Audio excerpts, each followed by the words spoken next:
a gente conversar sobre as coisas que são importantes, as coisas de Deus.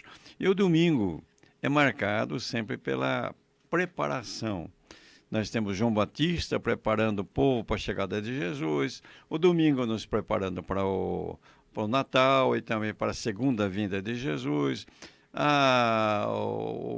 Temos a primeira leitura do Baruque, né? Esse Baruque é interessante. Aliás, eu vou começar a conversar sobre essa leitura, que é a primeira. É tirada do livro de Baruque, capítulo 5, versículo de 1 a 9. Quem era esse Baruque? Esse Baruque era o secretário de Jeremias. Então, ele que tomava nota e contava as coisas que iam acontecendo com Jeremias. Depois, ele com Jeremias foram levados, né?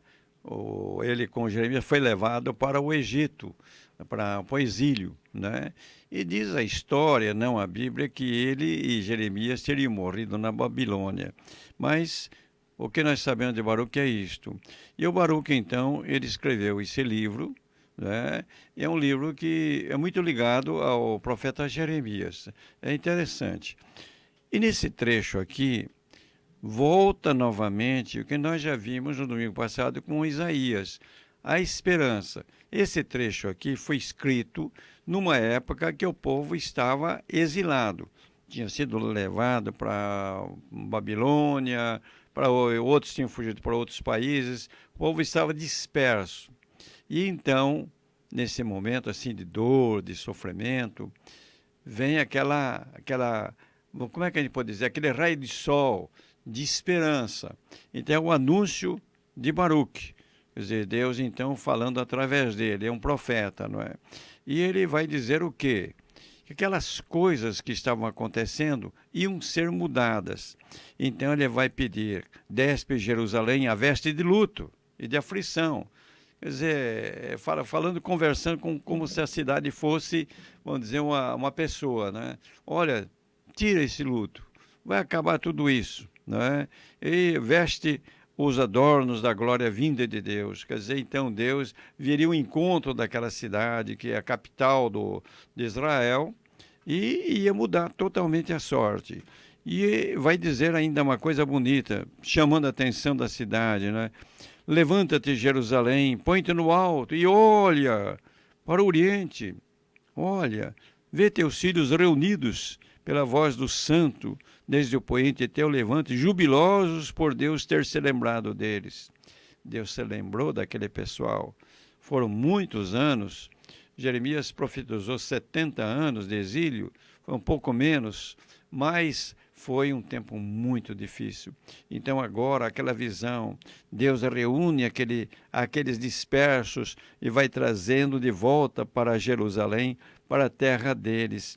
Deus os devolve a ti, conduzidos com honras, como príncipes reais. Quer dizer, é uma visão assim muito otimista, né? Muito otimista.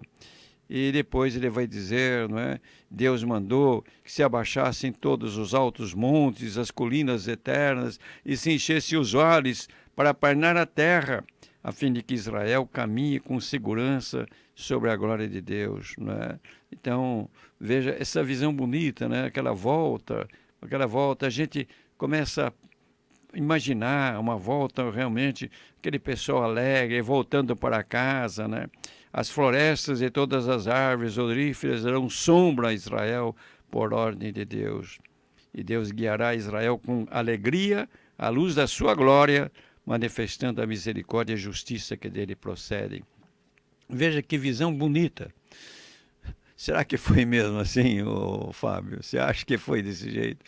Aquela volta não foi bem assim, né? Acho que não, Luizinho. Primeiramente veio um punhado de gente, né? Depois veio outro punhado de gente, encontraram tudo destruído, tudo destruído. Então começaram primeiramente a fazer os muros da cidade, depois pararam, depois começaram a reconstruir as próprias casas, depois veio mais gente, daí veio Neemias também, não é? E aí então começou toda aquela obra, aquele pessoal, aqueles povos vizinhos tentando embargar, não deixando. Foi uma luta muito grande, mas valeu a pena. Tiveram tudo reconstruído de novo. Mas essa visão é uma visão profética, é uma visão que se aplica, vamos dizer, à vinda de Jesus. Não a vinda em Belém, mas a segunda vinda, quando ele voltará realmente para fazer acontecer a vitória do reino de Deus.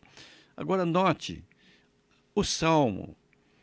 Nós temos na Bíblia uns salmos que são muito bonitos. São chamados salmos graduais. O que esses salmos graduais? Eram os salmos que o povo ia rezando quando ia em peregrinação para Jerusalém. Começa no 120 e termina no 134. São 15 salmos, não é? Muito bonitos. Então, durante a peregrinação, eles iam rezando, rezando. Quando chegavam em Jerusalém, né? Que alegria quando me disseram, vamos à casa do Senhor, Jerusalém, então, aquela velha cidade. Coisa muito bonita. Esses salmos são muito bonitos, do 120 ao 134. E aqui nós estamos no 126, no 126 na Bíblia hebraica e 125 na Bíblia grega, né? Veja como é bonito sentir viver o Salmo, né? Porque o Salmo tem que ser vivido, tem que ser rezado.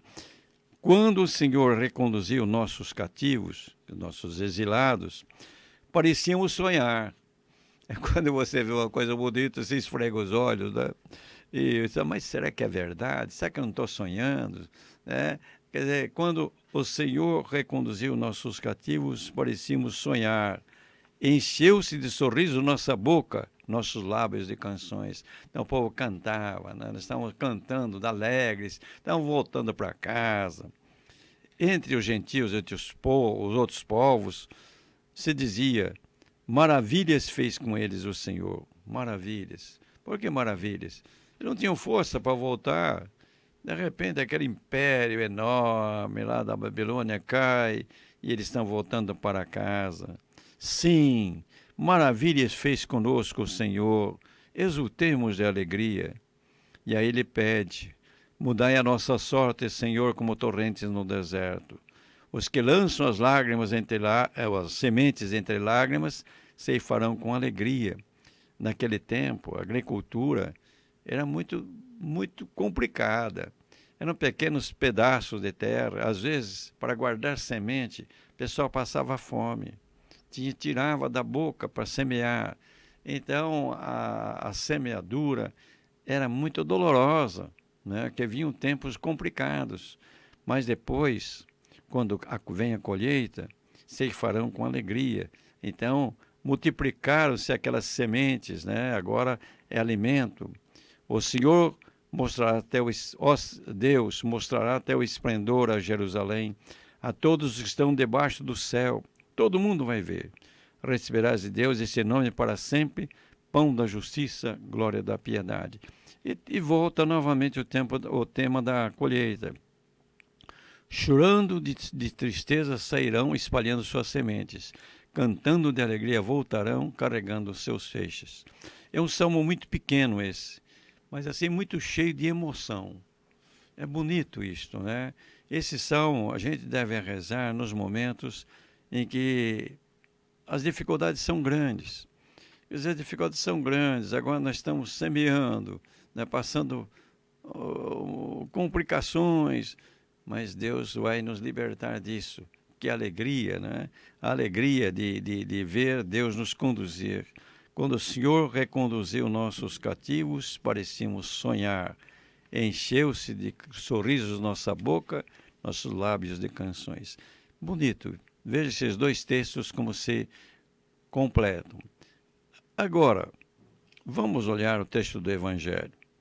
Porque o texto do Evangelho começa a nos colocar diante da profecia de Baruque, que inicia a realização daquele sonho, vamos dizer. Então, é o de Lucas, capítulo 3, versículo de 1 a 6. Aqui nós temos São Lucas, era um homem muito estudado, era um médico, né? Portanto, uma pessoa que realmente conhecia tudo, e o evangelho dele é muito bem escrito, muito bem escrito. Então, Lucas, ele tem nesse momento, assim, uma preocupação de realmente dizer isso que eu vou falar para vocês aconteceu mesmo. Então ele começa a localizar, primeiramente no tempo, 15º ano do Império de Tibério César. Tibério César tinha sucedido ao maior imperador romano que apareceu, que foi Augusto César. Augusto César, sim, não é? E foi um tempo também de glória. Quando Pôncio Pilatos era governador da Judéia. Veja, nosso Pôncio Pilatos aí está dentro da coisa. Herodes administrava a Galiléia. Então, Herodes tinha uma parte da Galiléia. E o irmão dele, né, o Filipe, ele administrava as regiões de Turé e Taconítide. E Lisânias, que os romanos tinham colocado lá, essa região chamada Bilene. Quando Anás e Caifás eram sumos sacerdotes. Veja, o sumo sacerdote realmente era Caifás, mas quem mandava era o sogro dele, o Anás, que tinha sido antes sumo sacerdote. Então, São Lucas é engraçado, até parece ser uma gozação, né? O cara era lá, o sumo sacerdote, mas quem mandava mesmo era o sogro dele, né? Depois, então, está localizado. E aí ele vai dizer, foi então que a palavra de Deus foi dirigida a João, filho de Zacarias. Aonde? No deserto. Veja então a localização, primeiro no tempo, depois, que lugar? Deserto. Deserto lá em volta do Rio Jordão, deserto chamado de Judá. Eu estive lá, realmente é muito feio esse deserto aí. Mas, o filho de Zacarias, o João Batista. Então, a palavra de Deus foi dirigida a ele. Note, fazia 300 anos que não aparecia profeta entre o povo.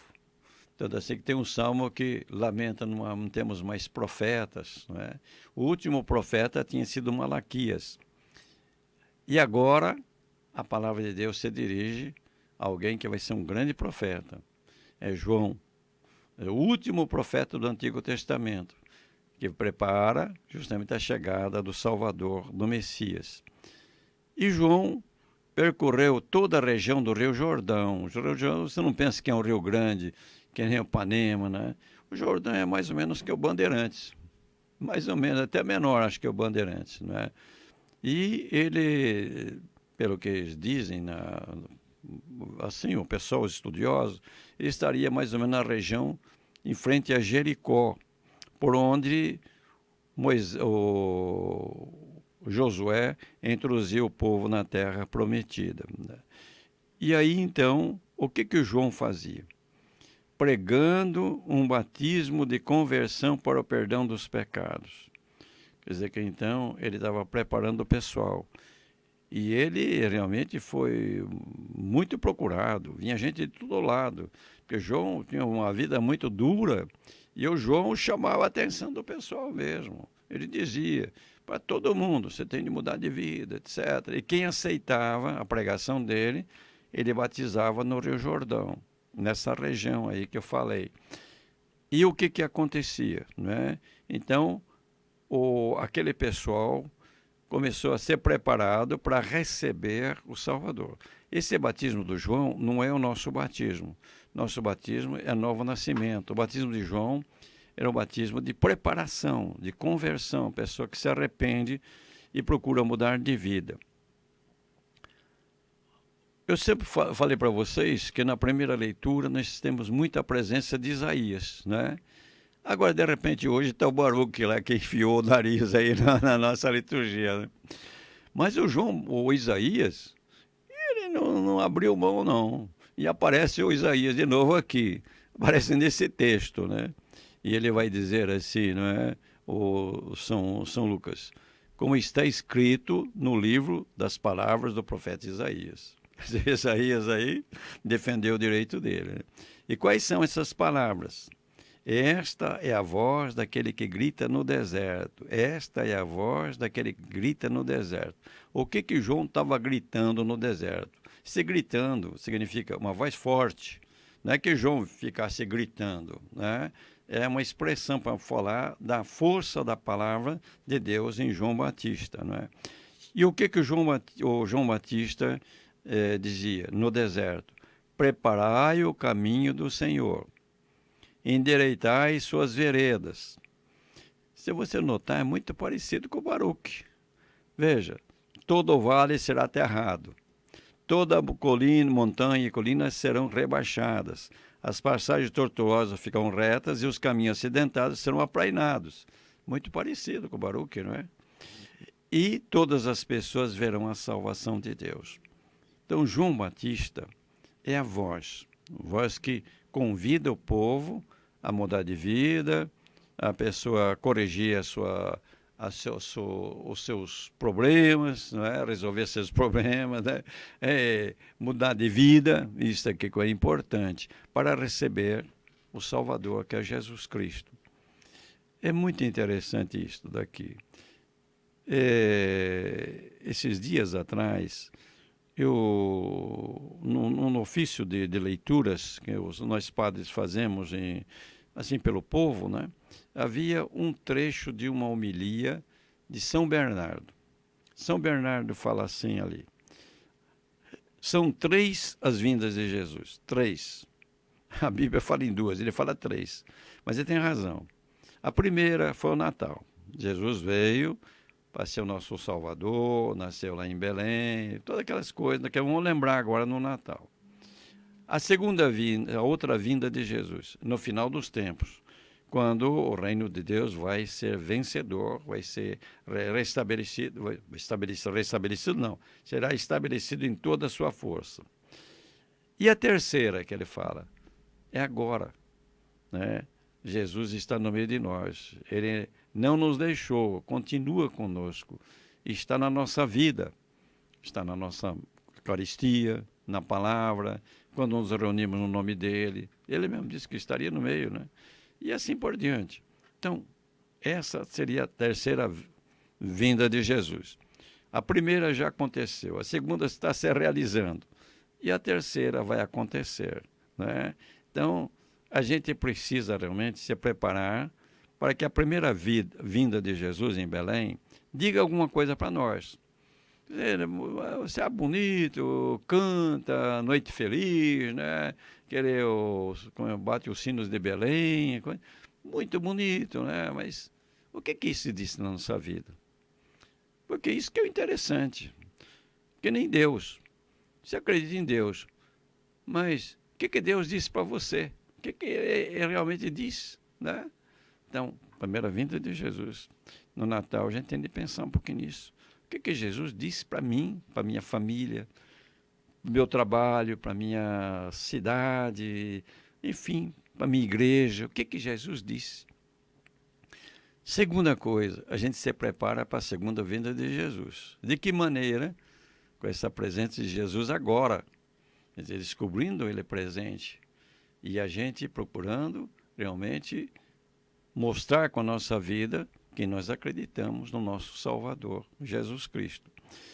Então, nós temos aqui o João preparando o caminho de Deus. Eu estava lendo um comentário, e ele dizia o seguinte: como é que você está se preparando, ou preparando sua vinda, a sua vida, melhor, sua vida para o Natal e, naturalmente, para quando Jesus voltar. A gente não fica muito preocupado com a segunda volta, mas temos de estar preparados. Como? Você pense em você mesmo.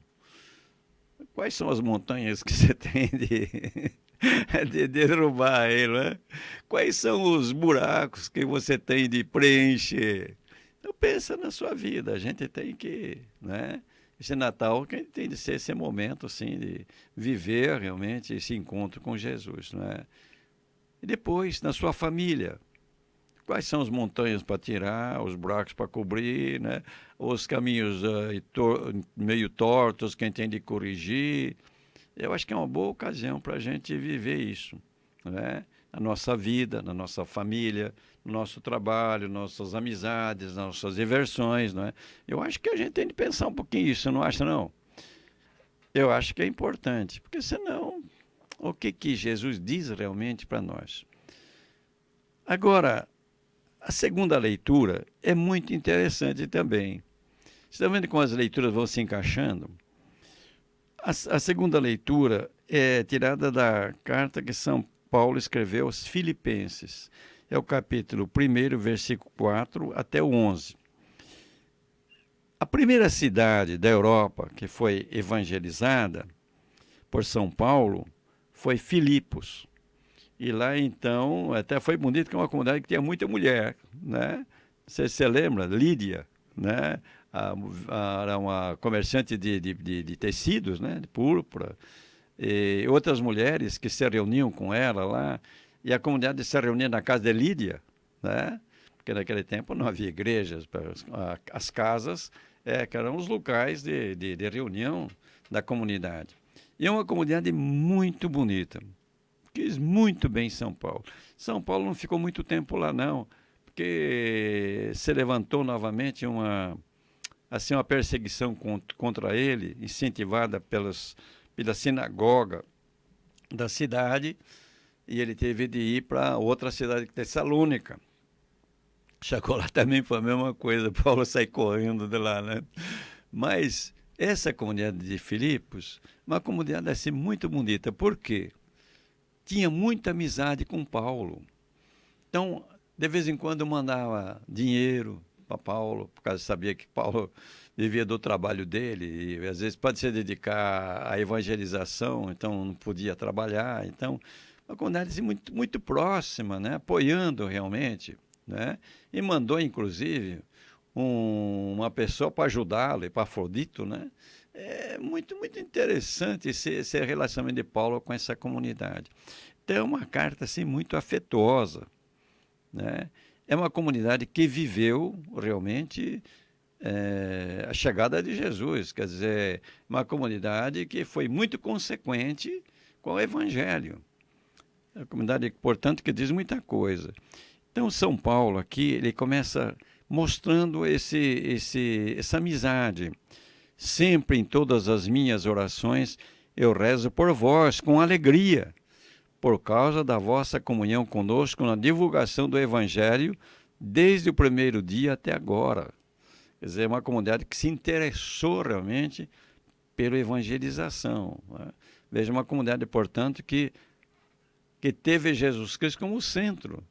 Quer dizer, quem coloca Jesus na vida se torna um evangelizador, né? E às vezes a pessoa não pode deixar o trabalho, com a Lídia, por exemplo, não podia deixar, mas apoiava quem estava dedicado à evangelização, né? Depois ele diz: tenho certeza de que aquele que começou em vós uma boa obra há de levar à perfeição até o dia de Cristo Jesus, até a chegada de Jesus no final dos tempos, né? Depois ele vai dizer: Deus é testemunha. Veja que interessante, bonito isso aqui. Deus é testemunha de que tenho saudades de todos vós, com a ternura de Cristo Jesus. Quer dizer, tem saudades. Bonito isso, né? Tem saudades. É que comunidade bonita, uma comunidade que procura viver realmente Jesus Cristo. E aí ele vai dizer: e isto eu peço a Deus, que vosso amor cresça sempre mais em todo conhecimento e experiência, para discernires o que é melhor. Quer dizer, vocês estão indo bem? Ótimo. Mas vocês continuem e procurem ser melhores ainda, né? Progredir realmente no caminho de Deus. E depois ele vai dizer: assim ficareis puros e sem defeitos para o dia de Cristo, cheios de fruto da justiça que nos vem por Jesus Cristo, para a glória e louvor de Deus. Como é bonito, né? Ver uma comunidade assim. E nós temos comunidades hoje que são semelhantes a essa. Temos comunidades complicadas, é verdade, mas temos comunidades que são muito bonitas, não é? Interessadas, quer dizer, Jesus realmente diz alguma coisa para a comunidade. E eu acho que isso que é o importante, quer dizer, preparar, como João Batista preparou, os caminhos de Jesus, mas para Jesus dizer alguma coisa para nós, para a pessoa, para a família, para a comunidade, para o trabalho, para as diversões. Será que Jesus realmente é a luz de tudo aquilo que a gente faz? Então, assim, a gente pegando o fio, né? Ele começou com Baruque, aquela profecia do Baruque, não é? O povo, naquela situação ruim, nós vamos sair disso. O Salmo dizendo, quando o pessoal voltou, não é? Quando o Senhor reconduziu nossos cativos, parecíamos sonhar, não é? Depois, João Batista, preparando o pessoal para a chegada de Jesus, aquela primeira chegada, mas virá uma segunda. Mas ele já está no meio de nós, como diz São Bernardo, né? Mas não é que São Bernardo que diz, São Bernardo só confirma, porque afinal de contas está na Bíblia, Jesus mesmo dizendo, né? Falando. E depois, vejam um exemplo de uma comunidade em que Jesus foi realmente o centro, disse para eles alguma coisa.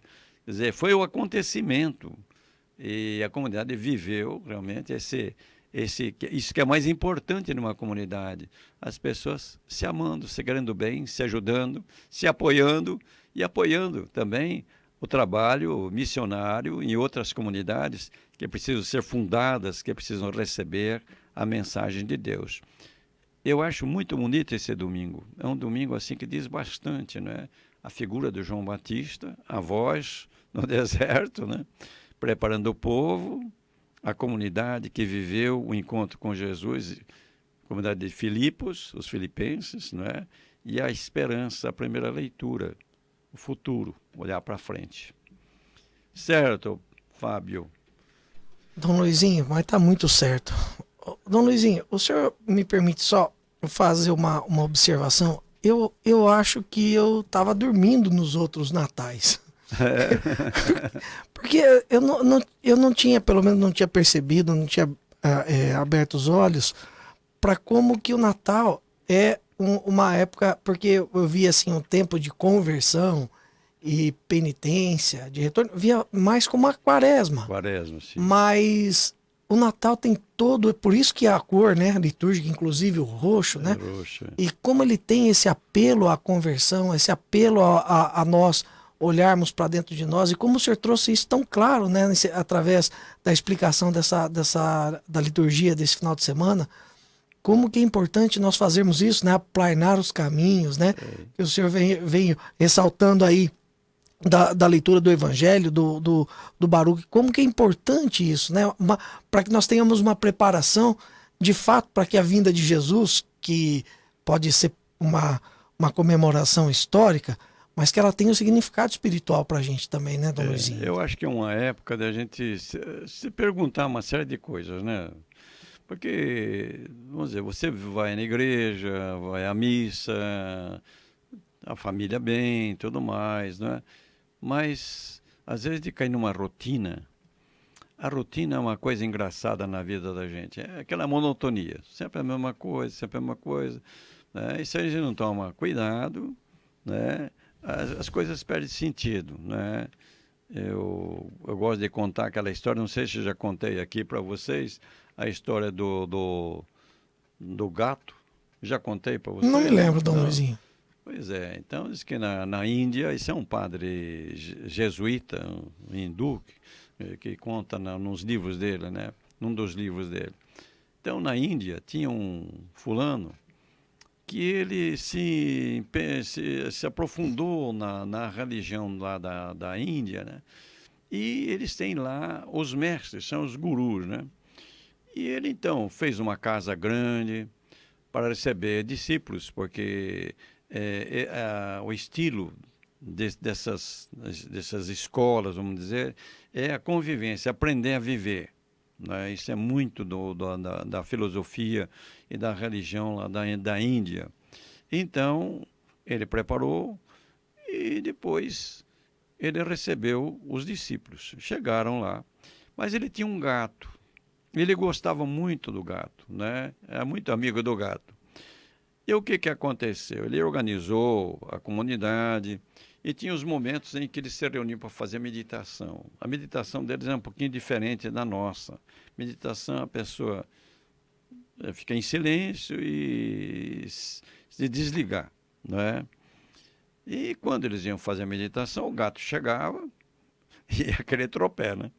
O gato pulava de um lado para o outro, mexia com um, com o outro e distraía. Então, ele reuniu, o pessoal falou, olha, vamos organizar melhor a nossa coisa aqui.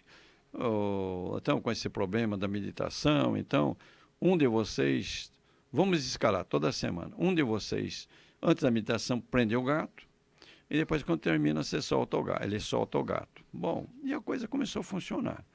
Prendia o gato, depois soltava o gato, prendia o gato, soltava o gato, né? Depois de algum tempo, morreu o guru.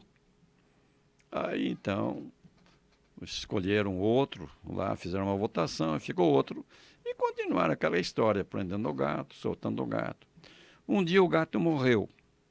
Eles resolveram arrumar um outro gato para continuar prendendo o gato e soltando o gato. A nossa vida é a mesma coisa. Tem umas coisas que a gente faz que tem razão de ser, mas depois não tem mais. E a gente começa a continuar a fazer a mesma coisa, prender o gato, soltar o gato, né? Então, Dom Luizinho, na vida religiosa é isso também. O senhor contou essa história, eu me lembrei de uma outra, que tinha uma mãe que tinha uma filha pequena e ela, toda vez que ela ia que ela ia fazer um peixe frito, ela cortava o rabo do peixe. E aí a filha perguntou para ela, mãe, por que a senhora corta o rabo? Eu falei, não sei, eu aprendi assim com a minha mãe. Aí foi perguntar para a mãe dela. Ela era essa mulher, uma jovem senhora, a mãe dela também não era tão velha. Falou assim, eu também não sei, eu também aprendi isso com a minha mãe. Foi perguntar para a avó. Chegou para a avó e falou assim, por que a senhora corta o rabo do peixe quando vai fritar? É porque na época que eu ia fritar o peixe, a minha frigideira era muito pequenininha. O rabo não cabia dentro da frigideira, então eu cortava ele. E aí, isso foi passando.